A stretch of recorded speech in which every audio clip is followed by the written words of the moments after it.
Byron Bay.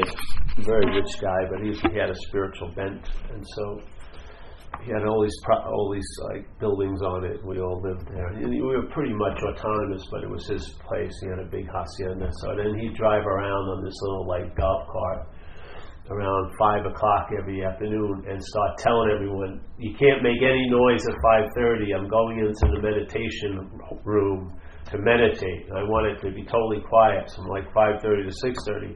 But he was totally agitated, pursuing the peace that he thought he was going to have at 5:30 to 6:30. From when I met him at 5:15, he was bummed out. Yeah, because he wanted it to be quiet, you know. But the whole idea was, I'm gonna get peace. But hey, bro, I'm gonna get peace in a sense. But basically, my journey to it is going to be anxiety ridden. Yeah. Same thing with enlightenment. You hear this idea of enlightenment, and usually you don't never measure up. Yeah, and then it's just used to compare to others. So like, you figure if you sit the longest at the meditation hall, you're going pretty good. So you're waiting to hear everyone's other foot sleeve, and then you open your eyes, make sure, and then all right. So I'm the best meditator. That means more will come to me. You know what I mean? It's just another form of slavery. But in this slavery, you wear robes. You know, you wear robes and loose clothing, like yoga clothing. But it's still a form of slavery. Yeah, you're still moving towards something which really is the moving away, which you can't do, but it will seem like you can. But it's clothed on moving towards. So I'm moving towards relief, but as you're moving towards relief, you're in anxiety. Yeah. Just like in Marin, I live, people share, because I go to meetings where you share a lot about your situation. So people are sharing that they're in the pursuit of their third house or their fourth house, and they're totally anxiety ridden about, am I going to get this house or not? But really, if you root back the drive to the house, it comes out of an instinctual need for shelter. Yeah, they already have 3 shelters. But now the mind, the house represents, I'll be really cool if I have that house, but the pursuit of it is the exact opposite. You're totally like upset and trying to outbid the person and whatever, yeah? So, you know what I mean? It's like, it's okay, while I'm here, I'll be totally contracted and anxiety ridden, but I'm going to arrive at a place where I can really open up, yeah? If the circumstances and the situations meet my standards, I'll open up like a flower, yeah? And then whatever is there that I've been saying no to, I'll receive. Correct. It's like when life comes to the door, knocks on it, and hey, you need some acknowledgement to have a sense of well-being. There it is. It introduces you some, but you say, no, it's not in the package. I want to see it. I want it in that 510 blonde. You know, that's the only approval I'm ready to sign for. Yeah, you're getting tons of acknowledgement, but you have those blinders on, so you can actually believe you're starving when you're at a banquet. Yeah. Yeah. It's such a trippy experience, man. It really is. Everyone seems to be following my lead. Tardiness is the thing, though, eh? I got here early for one of the first times. What? I was not tardy. No. You're welcome. Well, maybe they were sort of out today. You were late last Why are you usually late? I'm usually late. I'm usually near on time. You were late last time. We were a little concerned. You got lost. I was shopping at the Goodwill. You like the shirt? Out there, that chair there. Yeah. Because I was wearing the same shirt I had on yesterday, and my friend caught me that I was wearing, so I said, I'll put on a new shirt. Have you been home? Have I been home? Yeah. Yes, I started from home early this morning. Oh, speaking of which, my friend Steve Lamborn had one of your T-shirts. My friend Steve Lambert, who I told went to San Francisco, said he had one of your T-shirts too. Oh, did he? Good. There's some other guys I know coming, so we can wait. But we'll just record this is like the B-sides. The unreleased singles from Paul. Huh? Deep cuts. Yeah, the deep cuts and stuff like that. Have you ever thought about doing like a remix? Yeah. A remix. Yeah. You have a lot of content that I think is it'd be great to see thematically put together. Oh yeah. If someone would ever choose to do that, I would be more than happy for them to do it. But I'm not going to do it probably. I want to, I like the idea of it, but I'm probably not going to follow through. You can tell. What would you see as it? How would you see it assembled in your? Well, first you want to just, let's say, the selfing would be a good way to start, or like a glossary of terms. Yeah. So you want to say like the action figure. What is that? What do I imply when I say the action figure? Well, the body. Yeah. So the body facilitates actions to occur. So that's the action figure. And then selfing. See, selfing is important because I've seen a lot of people who got in touch with me, and they'll call me, and they've got an understanding of selfing, but they say, well, I've been selfing all day. Yeah? That isn't it. Yeah? Selfing, all it can do is insinuate there's a self. That's all it can do. Selfing can't produce a self. If it could, it wouldn't be selfing as much. Yeah? If it could produce it could have done it in like the first demonstration. A self. But it can't produce a self, but it can insinuate there is one. It can imply there is one, like the language, yeah? It can assume there is one, which it's true. And so in that, it's sort of like, I'll get to the selfing. So what I call selfing is that it's the act of being identified as a self. Yeah? Some people hear it this way. They think there's the act of identification as the verb, and then there's a self that they're identified as the noun. No. It's a whole verb, act of identification as a self. There is no self. There is no thing. There's no entity. There's no singularity of an entity that's moving and shaking everything. Yeah? So the selfing implies that, though.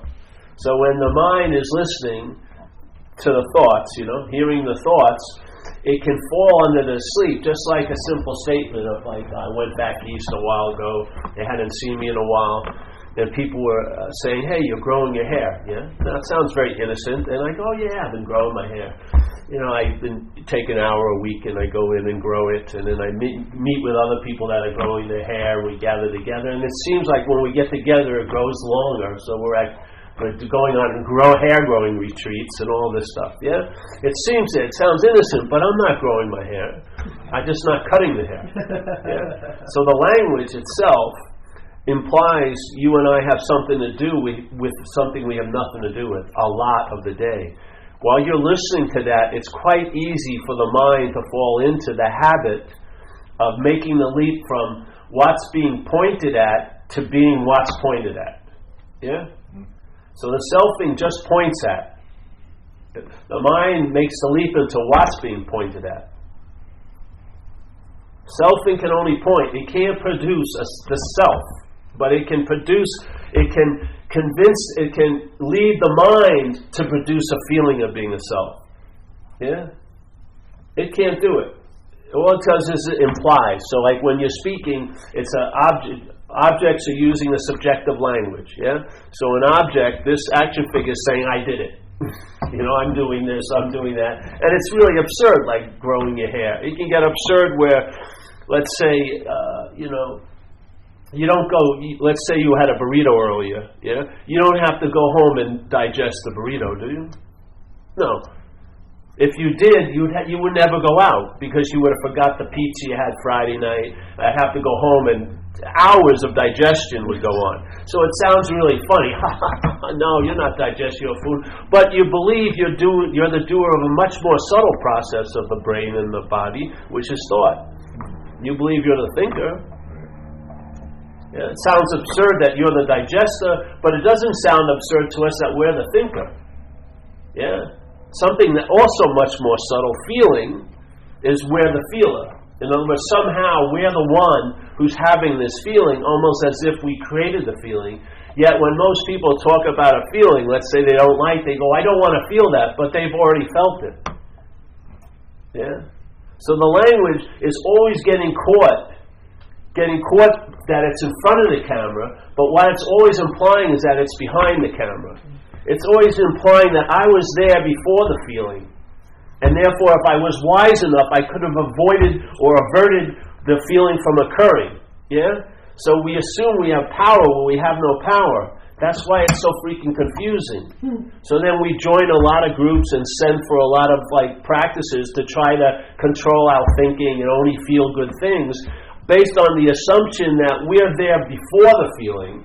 And because we're there before the feeling, we could avert it. We could sort of, if we were really wise, we could steer clear of those feelings. If we were really, really determined, we could not think. Some of those thoughts wouldn't get in if we were clear. Yeah. Hence, we're not clear. Hence, that there's something wrong with us. Yeah. Why? I'm to blame for how I feel. I'm to blame for the thoughts that seem to move through me. You see the bondage of self? And it's all based on a fallacy that it's prior to what's going on when it's actually after what's going on. Yeah?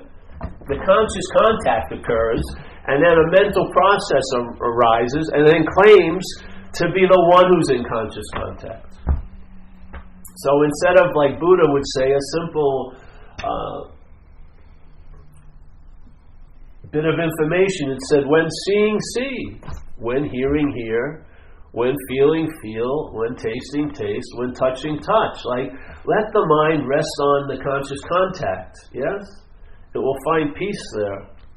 But what happens is, the seeing, hearing, feeling, tasting, touching occurs, and then the thought system arises and says, I'm the one who's seeing, I'm the one who's feeling, and then suddenly from this presupposed preceding point, it now believes it should have some sway over it. I shouldn't have felt that way. I shouldn't have seen that. I shouldn't have heard that. It's sort of like if your eye is open and you're looking out the window, you're going to see whatever flies by. I don't care if you said you sworn on a stack of Bibles, I'm not seeing a pigeon today. If you look out a window and a pigeon so happens to fly by, you saw it. And then there would be you would arise and start denying. Oh, I hate fucking fish. I'm never, But in fact is because it's so confused because its basic fact, which isn't a fact, is that it precedes everything, and through the being before everything, it should have some ability to stop the things that are happening. Yeah. But if it is just a happening amongst a lot of happenings, it doesn't have any power to stop what's happening. Yeah, because it is just happening. Yeah? So the conscious contact is the engagement of life. You're not engaged in life. Consciousness is engaged in life. The idea of you is an afterthought. And the afterthought rises to a prominent position by claiming to be before the conscious contact. I'm the one who's conscious in contact, and therefore I can increase my conscious contact. But basically what will happen is if you believe you can increase it, you'll basically mostly live in the belief that you're unconscious quite a lot. So consciousness, the quality of just consciousness, gets cut up into being conscious or unconscious, and I bet you it will mostly rest on the unconscious side. Yeah. And then if you have the spiritual seeking bent, you'll be trying to improve your consciousness with the hopes that would alleviate some of the dilemmas you have by taking yourself to be God here when no one's following your basic instructions to them. No one's doing what you want them to do. They're not bringing you the joy you wanted them to bring you. Yeah? But how does it seem to make so much sense? Not by the event, but what's prior to the event. The understanding that is totally fallacious, that you precede the conscious contact. The feeling of you arises after the conscious contact. What allows it to actually appear is the conscious contact. Yeah? So in a way, selfing, when someone says, I've been selfing all day, that's demonstrating the product of the selfing, is the feeling of being the one who's been doing it all day. And then another level, another dualistic expression is, the selfing has been driving me crazy. That's also implying the product of the selfing is in place, yeah? Because now there's a feeling I'm the one who's being driven crazy by the selfing. In other words, now suddenly you precede the selfing and it's doing it to you, or you precede the selfing and it's issuing forth from you. That's playing God in recovery. That's the selfing playing God. Yeah? So what would happen, that's the word selfing. Yeah? It's a verb, it's an activity. And all it does is imply there's a noun, but there's no noun. You're not identified as a self. It's like if I was going to be attached to this chair, I'd have to be bonded to it by some faculty, some contrivance, yeah, like a handcuff. Yeah. So then you could handcuff the chair and handcuff it to me, and now I'd be bonded to the chair. And obviously, it would be hard to get through doorways and into my car. If I had like a two-seater, it'd be very difficult to get this into the car and stuff like that. So my life would be sort of bothered or inconvenienced by the presence of this damn chair. But I'm bonded to it. I can't get out. So if I found the right locksmith who could open it up, I'd be free from the bondage to the chair, and I would leave, and I would see the chair, because the whole time I never lost the fact that I'm different than the chair. It's just like when I don't know if you did cocaine, but when I did cocaine, I never hit a point where I turned into cocaine. There was always a very distinct difference between what I was doing, the coke, and me. It never got lost. You know, I never turned into coke. I never laid in a bindle and folded myself up like in a blanket. You know what I mean? Sold myself for $25. I sold myself for less. But so the whole idea of I have a freedom from the cocaine on one level because I'm not taking myself to be the coke. Yeah? So that's it would be bondage to. I was bondage to coke, but if I stopped doing coke long enough, coke was there and I was here, I could start thriving away from the coke. Yeah? But this is a different bondage. It's called bondage of self. Totally different than bondage to. Because it's not even implying that the self is real, because then it would be bondage to self. It's a bondage of self. Yeah? And the bondage of self is the selfing. That's what it implies and insinuates, that you're the doer. So every time an action occurs, and they're noticing it, there's a feeling that you're the one who did it. Yeah? Every time a thought occurs, and you're not even aware of it, there's a feeling that you're the thinker of it, or it's about you. Yeah? Every time a feeling, there's a sense of you're the feeler of it. Every time you hear something, there's a sense that you're the hearer of it. So now the selfing uses the conscious contact to facilitate the bondage to self, of self. Yeah? It uses it. Everything that comes in, kind of like this old Buddhist master, Trungpa Rinpoche, he had a famous book called Cutting Through Spiritual Materialism. The first sentence in the book, I think, was, and he uses the ego, let's say, I don't like the word ego, but see, the feeling is people feel like they have an ego. That feeling of being the owner of an ego, that's the selfing. Yeah? The ego is nothing. It's the feeling of you're the one who has one. That's the dilemma. That's the bonding to me. Yeah? But in this case, he says, one thing you got to know about the ego is that it's going to take advantage of anything it comes in contact with. So the mental process comes in contact with consciousness through the contact. Yeah? And so it claims the conscious contact, and now it's now the one who's being conscious. Yes? Therefore, it can actually deny the conscious contact just by affirming itself. Yeah? So you don't think you're saying no to spirit, but if you're saying yes to self, you're basically saying no to spirit in a sense. Yeah? That's how it goes.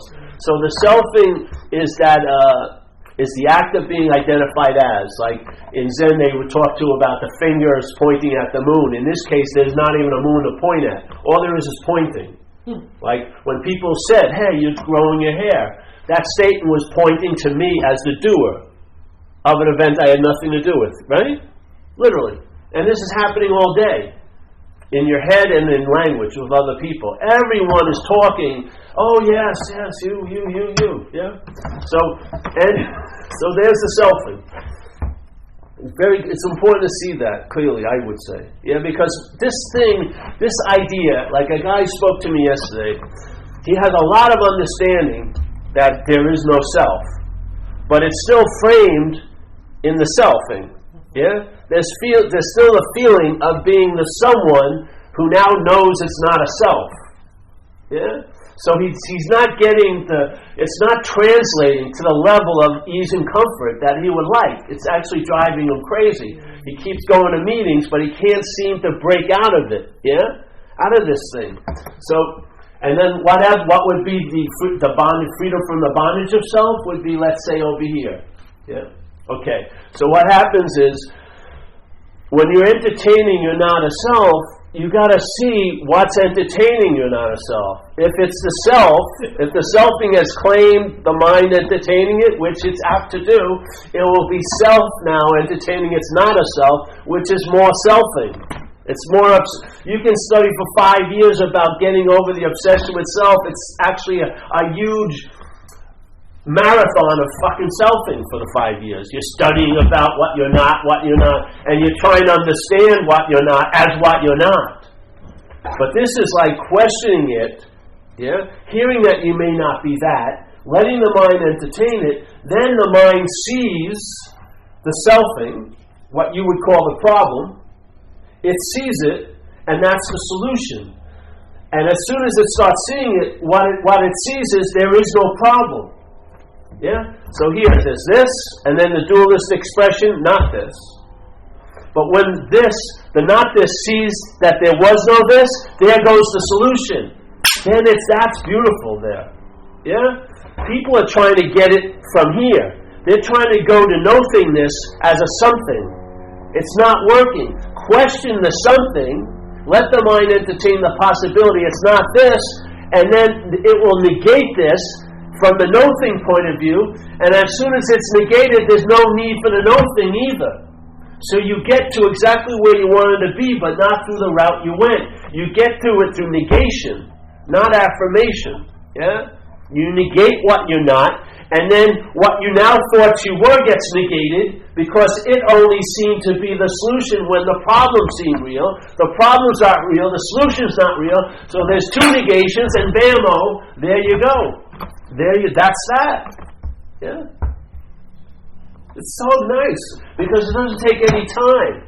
What happens is people see, all right, they're hearing, I'm not that, I'm not that, I'm not that, I'm not that, but it's a persistent frame that's framing it as what they're not. Yeah? So now they're driven to try to become a non-self, but as a self. Yeah? In other words, they want to be there to enjoy their own absence. They want to be there to get it. Yeah? They want to be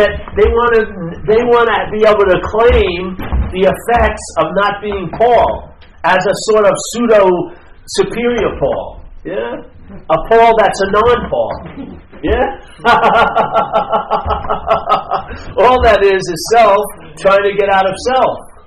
Yeah? Self can migrate to any damn solution and make it something. Yeah? Any solution you'll ever hear, the selfing can claim it and make it into something which it won't give up its framing. It will bring whatever's come in contact to fit its framing. Self-centered, yes? So, from here, you can't just keep hearing about what you are. Because what's going to happen is you're going to be hearing about what you are. You're the ever-present spirit. You're the eternal space. You're the non-delineated emptiness. Oh yeah, as Paul from New York. You know what I mean? I knew I was something special. I wanted to put it that way, but I get it. Yeah, I'm into it. Yeah. No, I find that doesn't work. Just go and look at the supposed Ed. Yeah. Look, not at the finger pointing, but what it seems to be pointing at. And if you look at that, you won't be able to act as if you are that while you're looking at it. Yeah? When you're looking at it, there won't be anything there. When you're looking from it, it seems like there's a someone. But when you're looking at it, you'll realize there's no one there. But when you're looking from it, it sure seems like there's a someone. Yeah? So here, you hear about the truth and like that, but you're looking from the framing of self, yeah? Now you've got an added burden called enlightenment, because you're definitely not measuring up. Emptiness, oh fuck, I'm full of a lot of shit. Or like this. And so now, these like signposts for a really nice space are like fucking hazard signs. Fuck, they're driving me crazy. If I have to go to another one of these fucking satsangs, I'm just fucking sick of it. You know? On and on and on. So, it's almost like a disservice to drop the all-present ocean of life into your little pond of Paul. Yeah? Because you're going to try to squeeze that huge thing to fit your poor pond without knowing it. That's just what it does. But if you question that, and you may not possibly be that, this will be negated not by an affirmation, but by a denial, in a sense. You'll see I'm not that, and maybe you'll find out what you are. Yeah? You won't go pursue it and know it, but by realizing there's no need to pursue it, you'll find out what it is. Yeah? It's a whole different approach. It's no approach. There's absolutely no movement whatsoever, and no time has to pass for you to get it, because you realize there's no you to get it.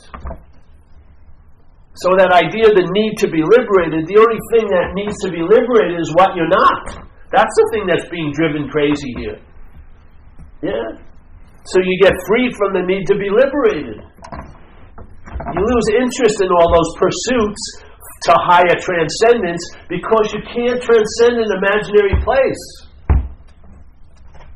If you transcend this imaginary place, you're going to transcend into another imaginary place, and it's still not going to be enough, and you're going to be wondering why. Yeah? Yeah? And so on and so forth, which to me is a form of slavery. And your enslavement is stretched out into time. That's what it's like.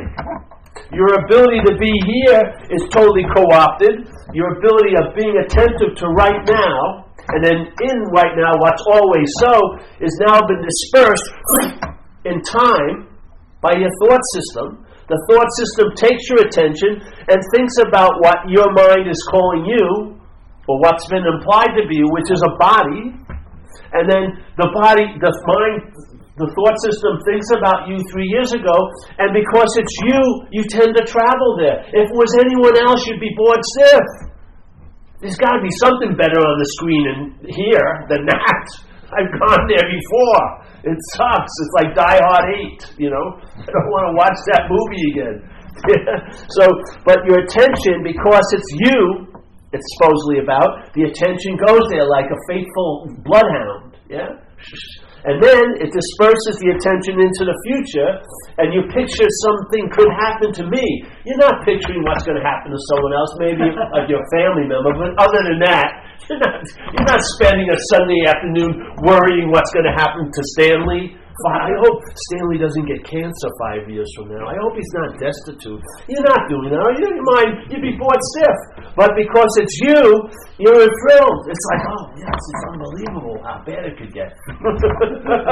So here, you'd really like to be here, because this, if you were seemingly here, which you are, reality-wise, what was obvious would become obvious to you. You'd sense the onness. So the mind, to survive its story, it has to disperse your attention out of here.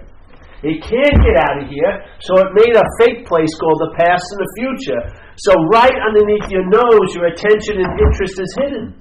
Yeah? It's attempting and interested in what's going on now, but the thoughts aren't about now, they're about yesterday and tomorrow. Yeah? And they're going to produce an effect, not in yesterday or tomorrow, but now. Yeah? When you remember yourself 3 years ago, you're not remembering yourself 3 years ago. You're remembering yourself now, thinking about the self 3 years ago. And when you're worrying in the future, it's still a form of remembering now. Yeah? Why do you believe? Do you think it's just random that almost everyone, especially in our society, is preoccupied by yesterday and tomorrow? You think it's just a random thing? Or is it conditional? Or it's sort of like a mental wind has captured this possibility and wants to have its own life through it. And so it can appear to be real in time, But here you don't see yourself at all. Do you? But in the past, that's all you see. You see your body, and you call it you. And the mind thinks of you as a body in the future. You don't believe that trance is going to come over you now? That somehow you're not a body? You're going to feel like a freaking body. And that's why every time an action occurs, you feel like you did it. And every time you see something, it was you seeing it. This isn't natural. It's been contrived. It's reasserted all the time and reinforced. It's like a form of slavery. And the ability, you're not waking up to it, you're waking up from it. Yeah? By seeing what you're not going to have an awakening. You are going to waken up from it. That's the sleep. You've always been awake. Yeah? But when you're up the ass of self, you're basically asleep to one important fact, what you are. And people are trying to get immunity to there and then, but the feeling of you is totally based on there and then. The feeling of being Ed is totally based on yesterday and tomorrow. Yet the feeling of Ed will say, I want to have the feeling of Ed, but be free from yesterday and tomorrow. No fucking way. You're the product of yesterday and tomorrow. That's like your lifeline. If that was cut, you totally forget that you're Fred. And then something would continue on. And then you get a sense of what you really are by realizing what you're not. Yeah? And it's only ever going to happen now. So the mental condition does not want to be here.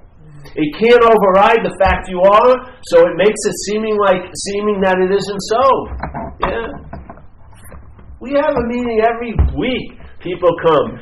They come in Saturday, and I go, do you think it's this Saturday that's bothering you? No. It's probably last Saturday and 2 weeks from now. Yeah? There's no threat right now. Why isn't it that you can't respond to what's happening? Because you're beholden to what's not happening. You're enslaved in a sense. And not you, but that's the language. There's an enslavement of mind that is imaginary. It can only reach a level of seemingly so. It can only appear to be true to us. It can't be true, but it can appear to be true, but it has to have someone, or not a someone, a mind to appear to be real too. So all the pointing doesn't make a damn thing. All the pointing just causes the mind that can make something seem to be so. Yeah. If you had a glove on your hand, let's say you came to another planet, and the only planet in this planet there was only one sense, and that was the sense of feeling. Yeah. So your whole life, your whole level of experience is based on feeling. So there you are, touching things and this, that, but you've got this rough glove on, and you don't know it. Yeah, it's just on there. Yeah, the hand is animating it, but you take yourself to be the glove. So everything the glove feels pretty rough. You know. Then you come across a great scripture in this world, and it talks about heaven, and heaven is like laying down in soft petals of roses and the softness of wind and everything, and you're like, oh, that's where I want to have that experience, you know? I want to transcend this place of roughness and go there. Yet, if you get to that heaven, you're going to grab it and claim it with this rough glove. Yeah? You may believe the word, oh, heaven is so soft, but it's not translating to an experience. It can only turn into fundamentalism and belief and dogmatism because you don't get the sense felt hit on it. Yeah? What would happen if you just decide, entertain, hey, maybe this ain't my hand? You finally entertain the possibility, and this was the only thing that was stopping it, was you're not entertaining the possibility that the glove could come off. Now the glove comes off and you realize fucking everything, and you're in that heaven and it's soft as hell. And now you don't need any dogma or belief because you have it. A sense felt hit of what's so. This is what it's like. Selfing is like that glove. It's interpreting everything we come in contact with and translating it into a point of view of called self-centeredness, which is an act of being blind to what's really going on. How can you see what's really going on if it's totally infected with yesterday and tomorrow?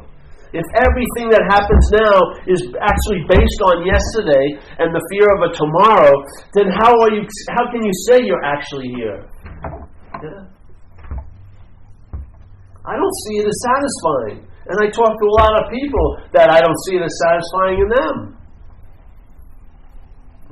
But they want, and then their freedom, even their drive for freedom gets co-opted. Now they try to become free as a self instead of from it. Yeah? They try to get free as what they're not instead of getting free from what they're not.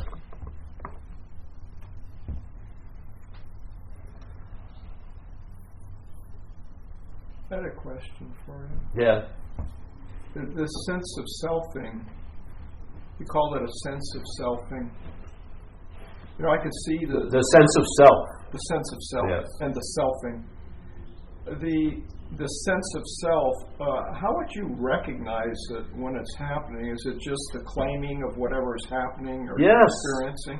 Know its movements, know its strategy, and then you'll recognize it while it's performing the heist. Yeah? So, if you don't mind me asking you something, I was curious about this because I've been feeling pretty good for a while, but recently I'd like to describe something to you, and you say that's where the selfing happened. Would that be a fair thing to ask of you, or? Go give it a shot. Yeah. Okay. So, I had this idea for a new sort of business or endeavor, and I told a friend and some friends about that. And I went to a meeting. You know, I called them to the meeting. And when the meeting was happening, within 10 minutes, this person that I had asked to the meeting said how exciting it was, and they wanted to lead it. And then I felt sort of shocked, actually, and hurt, because, you know, it was sort of my idea to have somebody coming and co-opting it.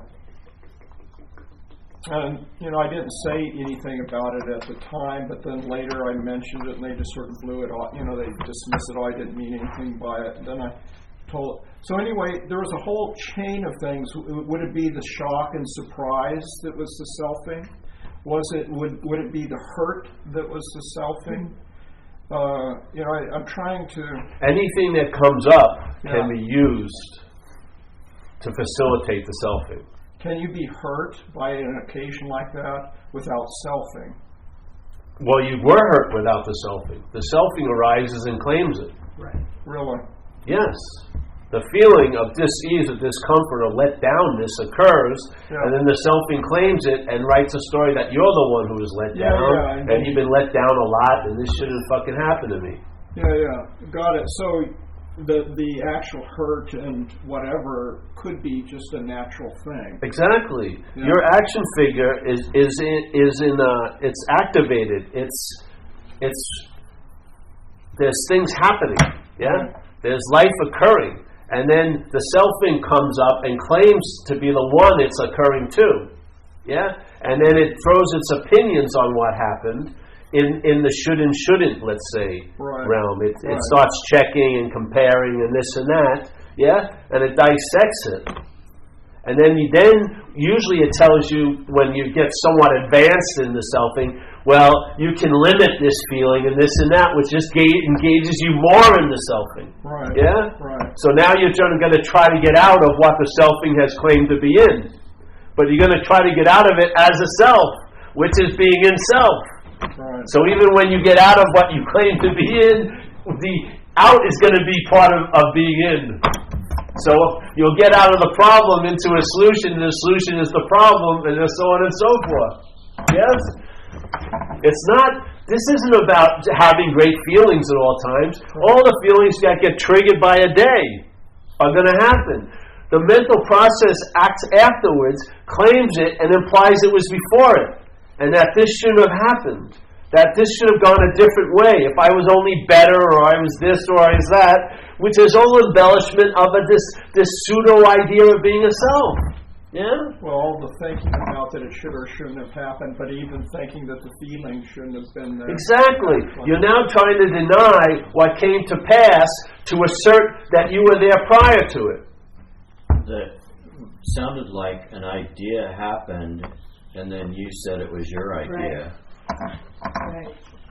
Yeah. Prior to. Yes, it keeps going. It's like this thing where we saw this Monty Python skit. But then we took it another way, and my friends sent me the thing, and they didn't take it the way we took it. But here they're in the jungle, supposedly.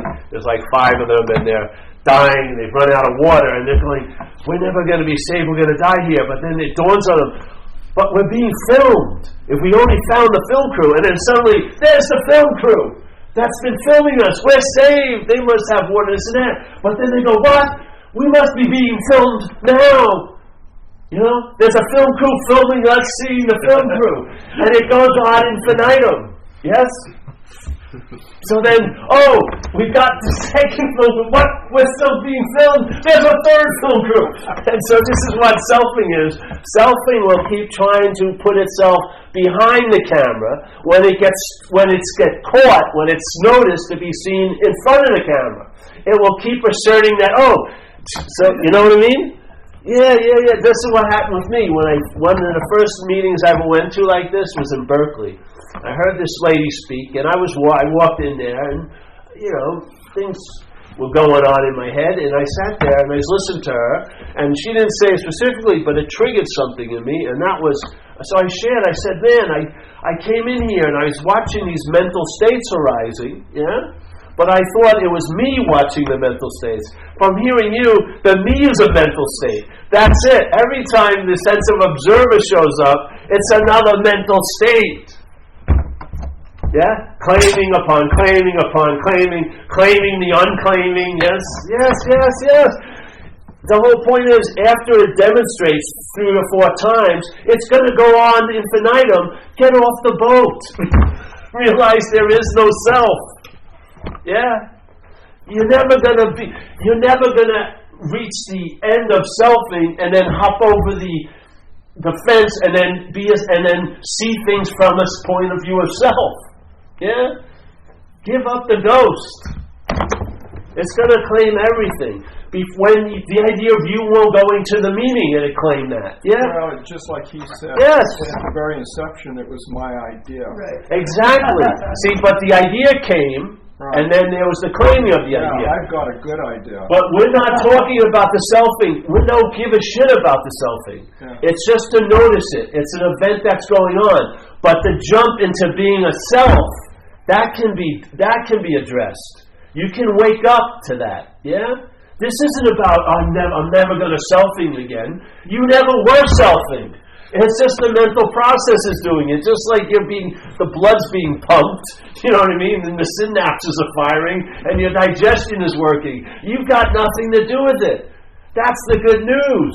So you watch the selfing, and you realize selfing is going to keep persistently, stubbornly applying that it's in front of the camera, and behind the camera, in front of it.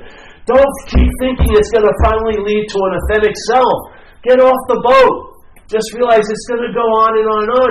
But you don't have to go with it. Your interest and attention can stay right here, resting in the conscious contact, the sense of onness. Yeah? Rest there. This isn't about, pulling in the selfing, because then you would be feeling like you were doing it. Let me reel in what I was doing and not cast it out anymore. You've never done it. It's just selfing. It wasn't when you were a baby. It started up around, they say, 12 to 18 months, and it's taken off. You know what I mean? It got developed. It developed cooked up this incredible idea to organize this whole place as it being the center, called self-centeredness, and it's just been spinning it. Yeah? And the mind has fallen for it, and now it's just a lazy pointing. And the mind just makes the leap like Pavlovian. It just, as soon as an action occurs, I'm the actor. As soon as a thought, I'm the thinker. Yeah? It's not even trying hard anymore. We're doing all the work. We're making things seem real that are unreal all day. Yeah? We're making last week more substantial than today. That's fucking a miracle in a weird way.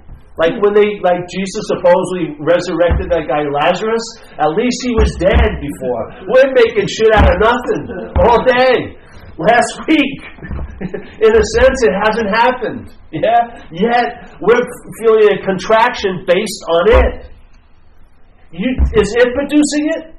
Isn't that last week producing the effect of concern that you may be having? No, your mind is now. It has no ability. It has no ability to affect. It's causeless. It's not going on. Nor is next week. We're doing it. The mind is doing it. Yeah.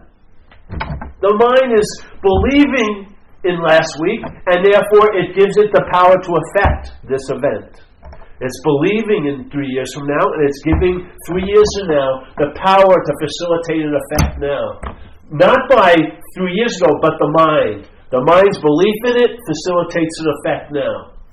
That's just like we say, the quality of mind, many qualities. One of them we call faith. Some people think you're going to gather faith or acquire faith. I don't see it that way. I just see it's a natural aspect of quality of mind. And you can watch it. The faith will manifest by the vehicle it's in. It's just a potentiality, right? Faith. All right? I put it in the thought system. That's cooking here. Now I'm going to have faith in the thoughts. You better believe I'm going to believe in time. If I'm believing these thoughts that are all infected with time, I'm going to believe in time. And I'm going to believe the value system that this is presenting, that yesterday and tomorrow is more important than now because I'm using now to cook it up all day. So obviously it's more important than now. Yeah? So, all right, now this faith in this is going to produce an effect here. Anxiety. I'm going to be fear-ridden based on no apparent threat all day. Like getting buzzed, like a shock in you with no application of the shock, just in your head.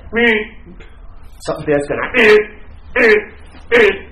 Next week, 3 years now, cancer, Yeah, it's like being in your electrical chair all day.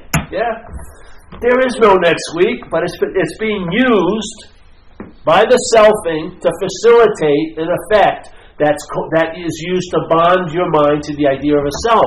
That's what selfing does. It takes advantage of everything that's going on, feelings, thoughts, actions, and by calling them your feelings, your thoughts, your actions, it uses that system to facilitate the bondage of self. And it's doing, the most obvious one to see it in is in the thought system. Yeah? If you've been bred by this thought system, tons of thoughts all day, held as you as the thinker of them. You don't believe you're not going to, you think you're going to escape that belief that you're the thinker of the thoughts? No fucking way. Yeah. And every time then, the thought's going to be used to facilitate the bondage of the mind to the idea of being a self. Every feeling claimed as your feeling will be used the same way, to bind the mind to the idea of being the feeler. Every vision is much more powerful than sound. Hearing is much more spacious, but vision is you see a thing. So vision is definitely one of the main facilitators of the bondage of self. Yeah. So when I'm seeing something, there's a feeling I'm the seer. Yeah. Thing to thing, thing to thing, thing to thing. I may see 30, 50, 80 things a day, but only one thing will be seeing them all. Me. This is called a constant reinforcement of an idea. Yeah. That allows the mind, when it entertains it, to feel like a self. It produces a sense of self. It's not a thought of self. A thought of self facilitates the production of the sense of self. It wouldn't be convincing if it was just thoughts. You'd get over it quickly. But you feel it. You have a vague feeling that you're dumb. Yeah? Or what you deem dumb. And it's reinforced, and I mean quite a lot all day. Through the language, everything that happens here can be used to facilitate the bondage of self. Now, if you see it, it can continue on, but it cannot produce the sense of self without the interest and the attention of the mind that it's performing in front of. Yeah? It has to convince the mind to believe it's a self for it to inject reality into it. Yeah? Because the only reality there is here is what's looking. It's the only reality. The active reality here is what's looking right now. Everything else is an appearance. Everything that can be perceived can't be the perceiving. Yeah?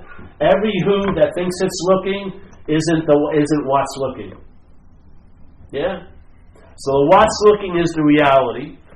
With all of this stuff being co-opted, the selfing, which is a crazy little idea, convinces the reality to lend its reality to things. The first thing it lends a reality to is this.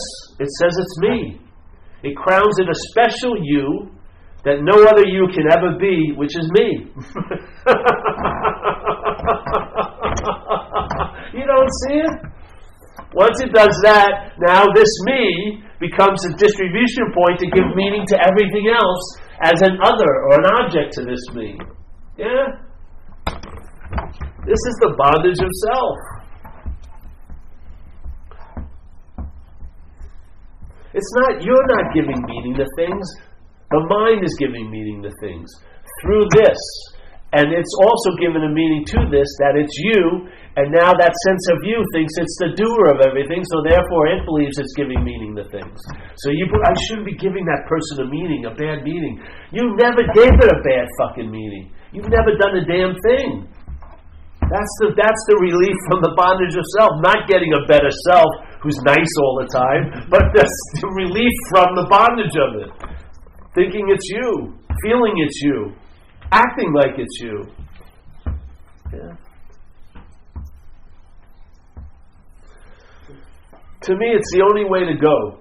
If you talk about the truth, you're going to hear it, and the mind's going to claim it, and fucking maybe drive you crazy with it. That's what it's going to do.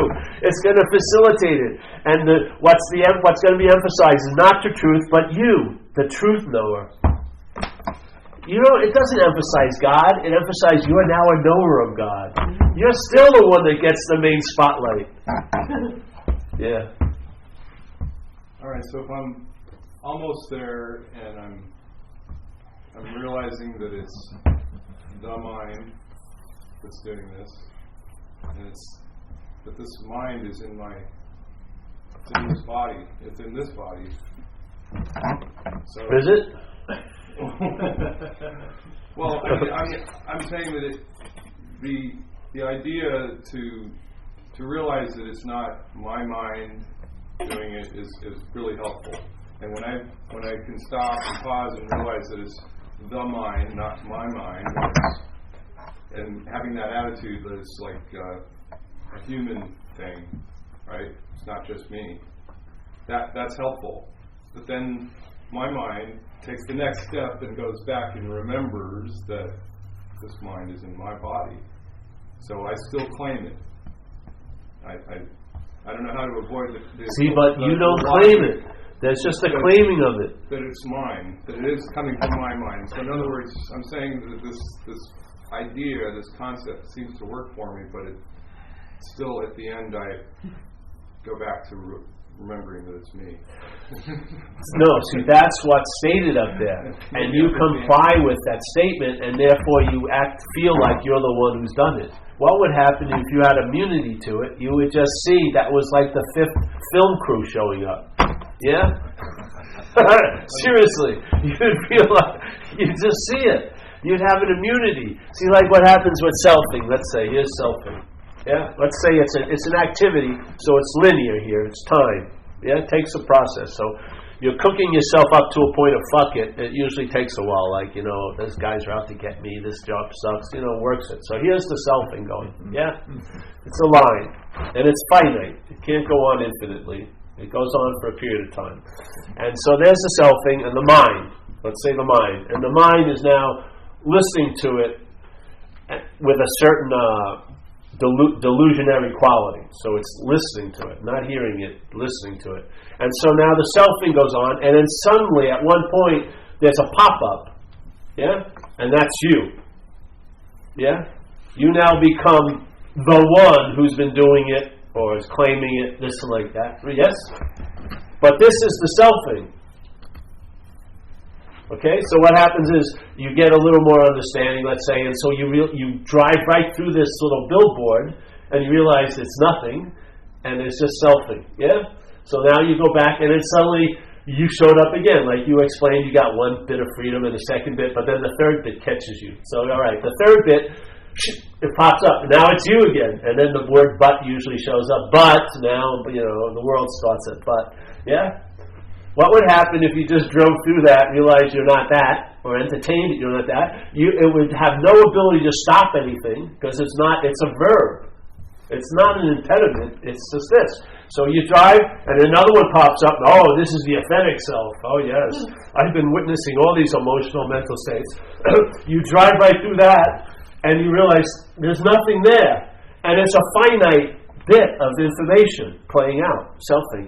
And then it stops, and usually in recovery you call it the pause. Yeah, there's a pause where there's like a timeless moment in your linear story, Bill. Yeah, and you feel that pause. But the pause is the context that this little bit of like loop, this little mental loop is appearing in. Yeah?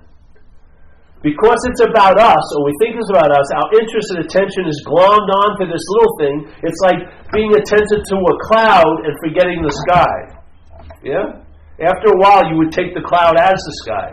If your aperture would open up a little bit, you would see the sky around the cloud and would leaven the effect of the cloud, because there'd be a lot of blue sky around it. Yes, you wouldn't have the story of this huge, terrible, depressive weather front wouldn't really hold because you'd see clear skies. Yeah. So here's the selfing. It runs out, and then there's the context. It's in this huge, spacious pause. Timelessness, nothing going on, nothing ever happened. There's none of these things could ever imprint the space with any kind of effect or quality. Yeah? So there's a vast immunity to this. Yeah?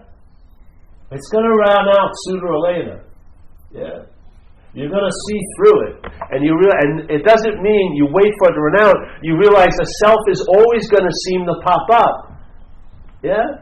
But if you don't buy it, you don't have to get to the end of the line. The end of the line's right there. Right when you don't buy the product of the selfing, there's the freedom, from it.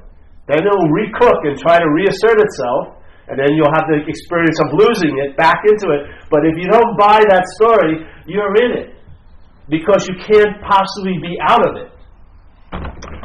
It's no unique quality you have. There's no yeoman work or nobility of you finally arrived. It's an impossibility to be in what you thought you were in. It's like, that's why I always say the best way to get out of something is realize you're not in it. Yeah? After you realize you're not in it a few times, it becomes a principle. Then you don't have to go down and watch the selfing drop. You realize all the pop-ups are just pop-ups, nothing. It's just never going to lead anywhere. Yeah? You're free right from the beginning. It's not a process. You stop entertaining. As soon as you see the pop-up, you just... you see the selfing. See, what happens is when the pop-up occurs and then you buy it, now you're entertaining from there. Right. Now you're at a fixed point. That's what fucks us up. If you just keep entertaining, there is no fixed point. Then all the fixated points and all that, it's like a fixated point. Like lint has to gravitate towards a piece of cloth, yeah? If there was no cloth, there'd be no lint, yeah? So the selfing, all the stuff, it's like a barnacle needs a rock to grab onto. If you want to get rid of the barnacles, take away its petri dish, which is the rock. They won't be able to hold on to anything. We're not here to pick each barnacle out so the rock can feel a little better. We're saying there is no rock. So don't fuck with the barnacles. Yeah? Just go to there is no rock. So the barnacles, it's coming, it's coming. The only way it can adhere is when you become the one it's coming to. And I start saying you can never be that. You're something other than that. You're something other than a fixed location or a body. Or a linear story frame. You weren't born or going to die. You're not, if you close your eyes, you're not behind your cheekbone. And then this is all no man's land, and then you start here, and I stop. Everything's clearly defined. I'm this, you're that. It's not like that. Everything bleeds into nothingness. Yeah? We think this is really long, but we're like a flash of time, 80 years like that. It didn't leave one bit of stain on the canvas of reality. It just bleeds and then unbleeds, bleeds and unbleeds. But we are so fixated in the idea of being a someone, and then we're attracting all the lint, and then we're bitching about the lint. But we're the home for the lint. That's what the lint's looking for. The thought system is looking to gravitate towards that. Yeah. It wants the thoughts without you as planet Steve, the thoughts couldn't find an orbit around you. They'd be following their own nature like every other nature, which is come to go. Yeah? Why is it that they tend to get into an orbit and keep just going around? All about me, all about me, all about me, all about me. Yeah?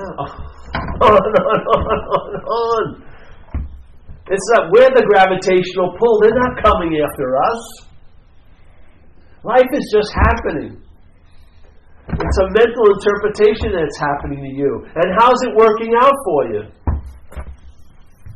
How is it working out for you to be the center of the universe? Not that well, probably. Yeah? So you want the freedom from being the center of the universe, but as the center of the universe. It doesn't work that way. You're not going to be there to enjoy your own absence. The idea of you, which was never here, you may feel like it's a falling away, but that's giving it way too much credit. It's just a potentiality based on mind. If the mind believes it, it seems to be so. If it doesn't believe it, it may not seem to be so. Yeah, everything's brought into manifestation by mind, and everything is brought out of manifestation by mind. Yeah? Your troubles, like some people do like inventories and they think they're done with something, and then the resentment seems to show back up. You never get rid of anything that's never been here. It just shows up or doesn't show up based on the mind's condition. You and I call it forth. We bring it into manifestation. Yeah? We're bringing in last week into manifestation now. Last week is having an effect now in our lives based on our minds. Not on next week, last week. It's not here. It has no ability to affect anything. Yet, we're calling it into manifestation now. Mind. You and I are the reality, and the only thing in this manifestation we can do, we can make things seem real, but they'll really seem fucking real. They're not real, they never will be real. There's only one reality, which is what's looking, but things will seem to be real to this reality if I lend this reality to it. Yeah? If I make someone my source of happiness, I had a guy I worked with in Australia. I saw him with his girlfriend. He was maybe benignly indifferent most of the time, 2 or 3 years. Beautiful girl. The woman finally gets the idea of leaving him. As soon as she leaves him, she now becomes the source of all his happiness. Yeah?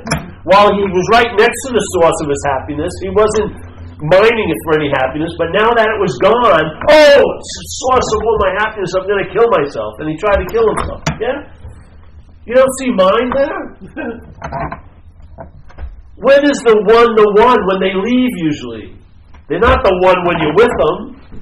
You're waiting for another the one. But now the one that you want to get rid of, she's the one. I'm never going to be happy. Yes? You don't see it? It's like putting your foot down for a fucking change. This isn't passive spirituality. This is active awakeness, yeah?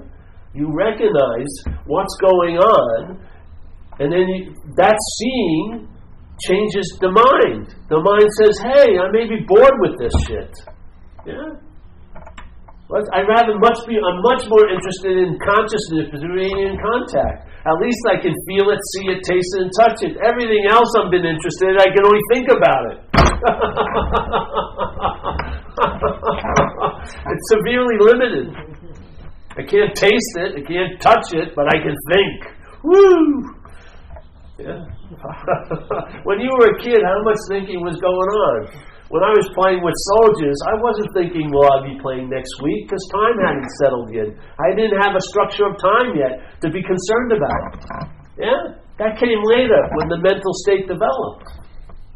Yeah? I could be, it's like if you're at a beach and you have a Labrador, you throw the ball once, the dog is so fucking happy, gets the dog 800 times, it's still as happy as hell. You know? That's why the guy invented that thing, because your arms would fall off before the Labrador got bored. Just totally into it. Kids, they come in, the little kid gets scared, you do it 20 times, the same thing, but us, something happens, I've seen that. We're fucking bored from the get-go. Yeah, because we're not here. This has totally been infiltrated with there and then. We're in a mental here. And that's why we want to get out of it. If you were really in the here, you'd realize there's no way to get out of what you're in. You don't have to try to get in it. There's no way to be out of it. It would be blue is blue and red is red. Very obvious to you. But this whole idea that we can be somewhere other than where we are is totally insanity. Yet we entertain it constantly. We judge events by that fucking premise. Well, this didn't have to happen. Did it occur? Yes. Well, then it was supposed to happen. No, I beg to differ. It didn't have to happen. If I wouldn't have done this and this, but you did. Well, I want to go right over that, because if I didn't, then it would, it's insanity.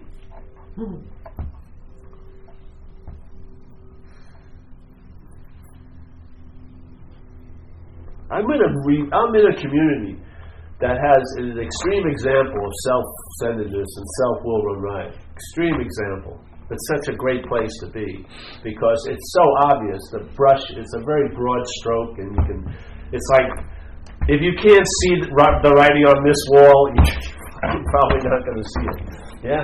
Any life run on self-will cannot be successful. Self-centeredness is the root of problems. Duh! How much more do you need to hear it? It's going to kill you if you don't get relief from this, and yet no human power can produce the relief, meaning you. Self can't get out of self. It's all out there. And so what happens? It's very disarming, and that's your true arming. It's very disarming. You give up the ghost, and if you stop blowing your interest and attention into that blow-up doll, it won't have the ability to scare you after a while. You'll have thoughts about terrible things, but you won't contract. Yeah, because they won't be your thoughts. You'll lose interest in it. You think your thought system is all that you are? You can lose interest in it. Mine can lose interest in it, and now your attention and interest will be paid to other things, and maybe will be paid to nothing. Maybe you'll start entertaining the space of what's going on here, and that may be truly, hugely rewarding to it, and it may, as a byproduct, produce an immunity to there and then. So that impossibility of being in the moment is now realized because you can't be out of the moment. You're not trying to get into fucking anything you can't be out of. It would be insane, wouldn't it? It would be insane to try to get into something I can't be out of. And it also would be insane to try to get out of what I can't be in, which is self. It's total insanity to try to get out of what you can't be in. That's how it seems. It becomes that obvious to you. And now you just entertain possibilities, and plenty will show up. Plenty of them will show up, like, no, I will be okay. Fuck that. I am okay. Yeah. I'm going to have a great day tomorrow. How about now? Yeah. People go, how many meetings should you go to? How about this one? Just attend where you're at. Let your interest and attention be here. It may be really rewarding. Yeah.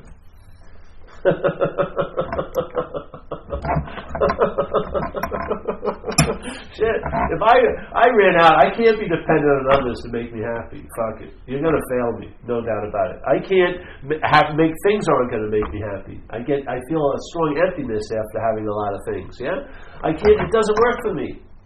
Yeah? So, lo and behold, what's the bringer of my joy? Me. Yes, not me as Paul that's looking for joy, but me as what I am, which is the source of joy. Yeah? Now I found the right distribution center, which is not self-centered, it's centered. Yeah? So wherever I am, I'm there. And I'm bringing the satisfaction into the experience, not trying to suck it out of the experience. As long as no one's killing me or got his hands around my throat, I can have a damn good day without doing much. Yeah, this will be totally forgotten. I'll drive away from here. This will be like it never happened. Because the spaciousness of the chalkboard is infinity without writing on it. Yeah? Every day just is like a henna tattoo. It gets washed off by the next day. And after a while you realize you have always been there. You are the space that all of this is happening in. Every time something flies by the window, the space doesn't leave with it. You're the space that's allowing all those birds to fly by. You're the space that's allowing all those thoughts to appear in. You're the space that's allowing all those feelings to occur. Millions of feelings have occurred, but you are the space that they're happening in. Yeah? Every experience of peace is just a minor, pale reflection of the source of peace, which you are. Every feeling of compassion and love is a minor replication of the source of passion and love, compassion and love you are. Yeah. Find home there. Find a rest there. You know, it's the only place there is to rest. You're never going to rest in time. It's built in agitation. You're moving from one moment to the next moment, and it's a form of slavery, hoping the next moment will be better. Yeah, this is like you get off. It's like we wanted to do a drawing, so there's like a truck, yeah, with slats, you know, so you can see in it, and then there's the caboose, and the sign on the door is Mike's Meatpacking Plant. So there's all these cows in there, and so there's this one cow, all the cows like this, one cow like this, and underneath is the awakened one. Now you're fucking awake, yeah. Not that you became awake. You just realized you weren't something. You awoke from something. Yeah? You didn't have to awake to anything. You are that. You awake from what you're not. And then you awake as what you are, not to it, as it. Yeah?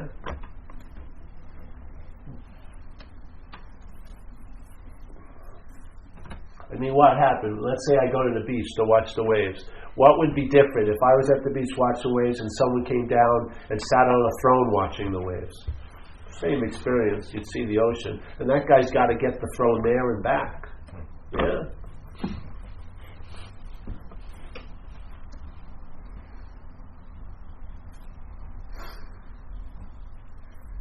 I'm always enthused about this. It's been years. I mean, I see it with my friends and people in the program. I humbly believe there is a solution. I really do. Yeah. And, you know, their personalities that I meet, I don't but really buy into them. Because this message is directly to mind. Yeah? It's not Doug that I want to see get it. I want mind to recognize maybe the fact there is no Doug. And I believe and I have faith in mind to deliver this message, because you never know what it will take. Because what's going to carry it through is the mind itself. Yeah? It's just a simple maybe invitation. And you may think you've heard it and you know it, and then one day it will blossom into a huge space for you. Who knows when that will be? It may have happened already. It's already happened. It's already happening, but you may become conscious of it at any moment. So we just repeat the message so that the mind can hear it. And then one day the mind may be in a certain condition and it will get all the way through. And then the mind will bring fruition to the message. The mind's acknowledgement of the message will make the message what it is. Yeah?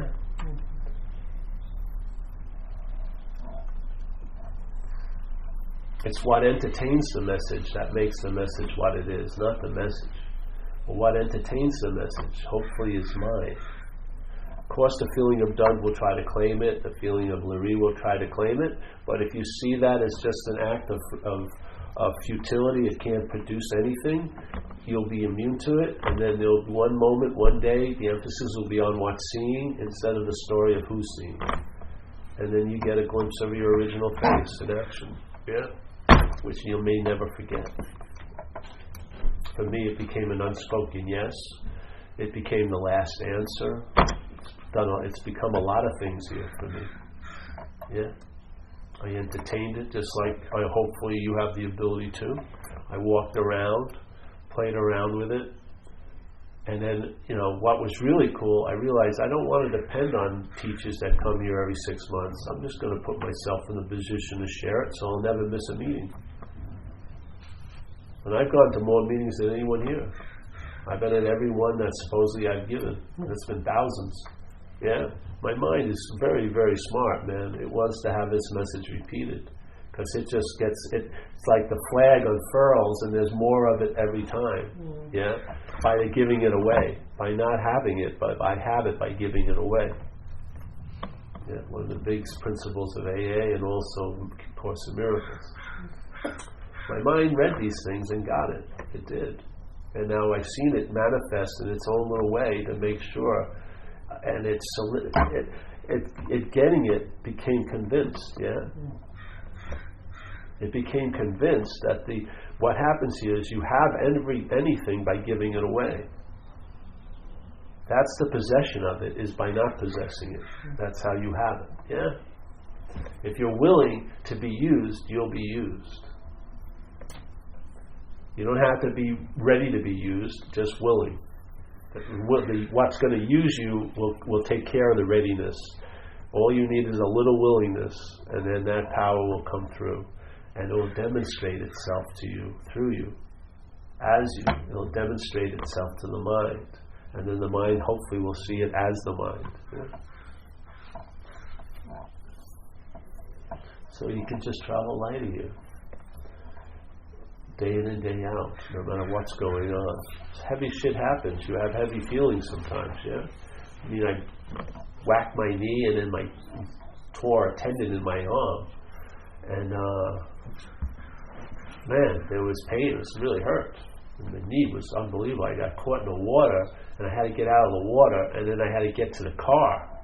And I was at a beach and I'd gone down about 300 yards from where the car was, and the car was parked up, and there was a lot of soft sand. Fuck, it was like the degree of difficulty getting to the car was pretty extreme. Had to have a guy hold me and stuff, and then drive to the hospital and go and get it, all like that.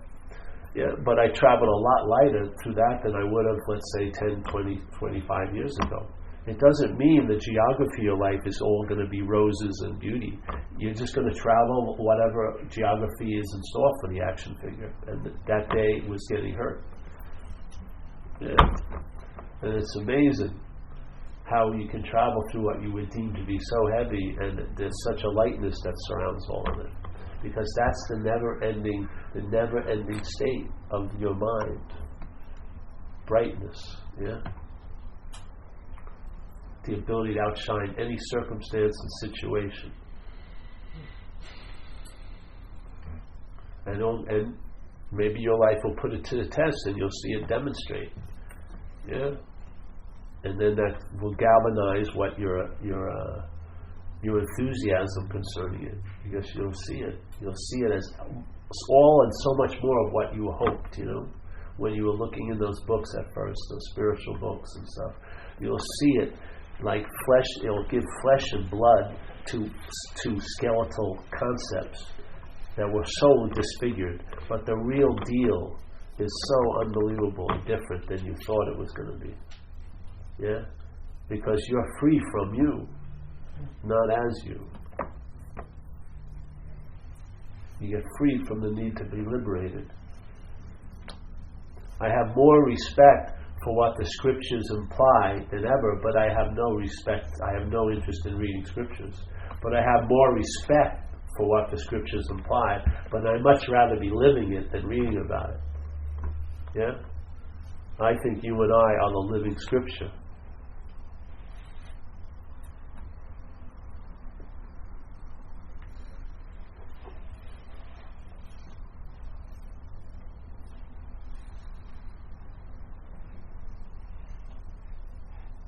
So that's what we do. We just repeat it. You come, hear it. Hopefully it allows you to travel lighter. If it's working for you, why would you want to think about it? Just keep entertaining it. Yeah? Why do you want to bring in that fucking partner of yours? If you go home and think about it, your head's going to make it something. Always. Yeah? Let it be what it is, and then see. Let it bleed from behind the canvas. Don't keep applying more color to make it what you want it to be. Just open up, be willing to be the canvas, and then find out how it expresses, yeah? Yeah. Like your big miracle may be that time when somebody really irritated you and you felt love for them. You just start seeing different demonstrations of it. They have they're not even close to how you used to see things. Yeah?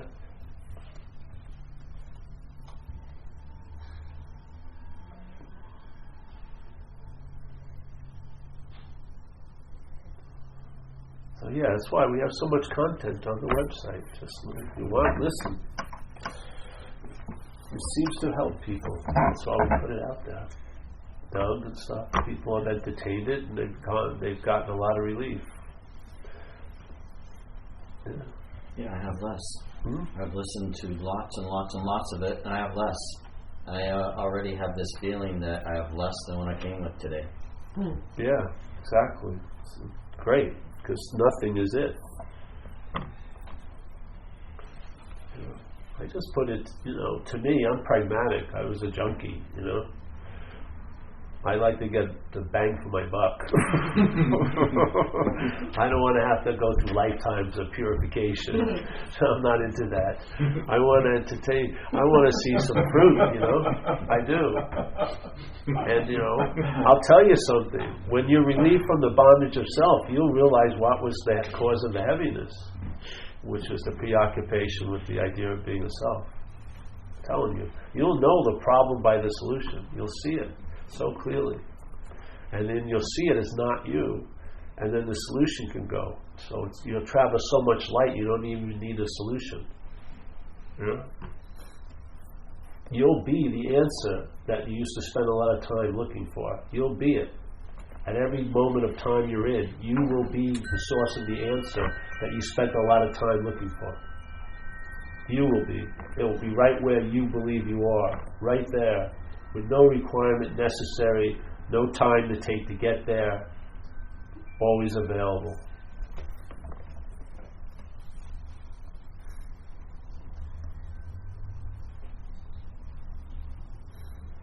Yeah, that's it, eh? Yeah. Any more questions? No? No? Cool.